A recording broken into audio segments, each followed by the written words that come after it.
In the midst of a conflict that spanned decades, an unexpected beacon of hope emerged in 1993, the Oslo Accords. Going back in time, the Israeli-Palestinian conflict had been a relentless storm, with each side entrenched in their position. Then, in the early 90s, something remarkable happened. Secret negotiations were held in the picturesque city of Oslo, Norway, away from the prying eyes of the world. The outcome? The surprising revelation of the Oslo Accords.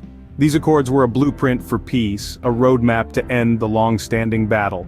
Their main objectives were as clear as they were ambitious. They called for mutual recognition between Israel and Palestine, the establishment of the Palestinian Authority, and a 5-year plan for Palestinian self-rule.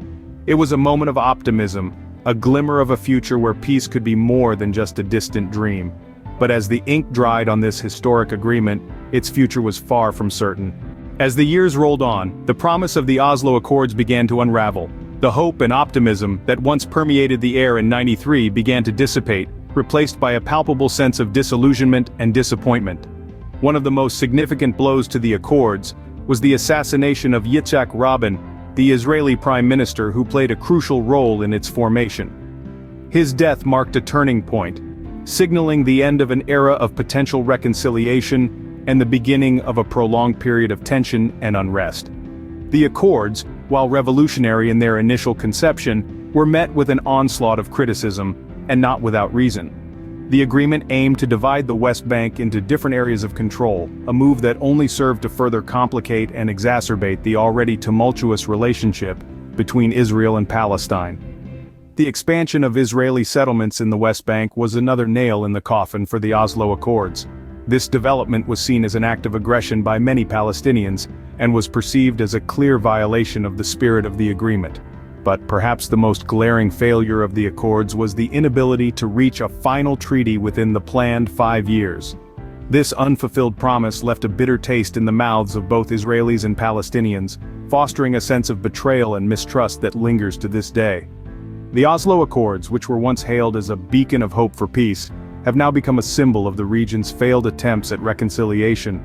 The agreement that was meant to pave the way for Palestinian self-rule, and the recognition of Israel instead led to years of conflict and a deepening divide. 3 decades later, the Oslo Accords are viewed by many as a historic tragedy rather than a historic achievement. The Oslo Accords, once a beacon of hope, have left a lasting impact on the Israeli-Palestinian conflict. Fast forward to today, the political landscape is far from the envisioned peaceful coexistence. The Israeli government is heavily influenced by far-right politicians, many with strong ties to the settlement movement. This political tilt has perpetuated the occupation of Palestinian territories, further straining the already tense relationship between Israelis and Palestinians. Palestinian statehood, a key objective of the Oslo Accords, seems an unlikely prospect in the short term. The Palestinian Authority, formed as a result of the Accords, has struggled to achieve the economic and social development needed to foster a viable and independent Palestinian state. Amid accusations of corruption and incompetence, the authorities' reliance on international aid has only underscored its shortcomings. The Oslo Accords' legacy has also been marred by the expansion of Israeli settlements in the West Bank. These settlements, deemed illegal under international law, have only served to deepen the divisions between Israelis and Palestinians, making the road to peace even more challenging. As we look to the future, the alternatives to the Oslo Accords remain uncertain. Some advocate for a single binational state solution, while others propose regional cooperation involving neighboring Arab countries. Yet, the complexity of the Israeli-Palestinian conflict, coupled with the deeply entrenched positions on both sides, suggests that any path forward will be fraught with difficulties.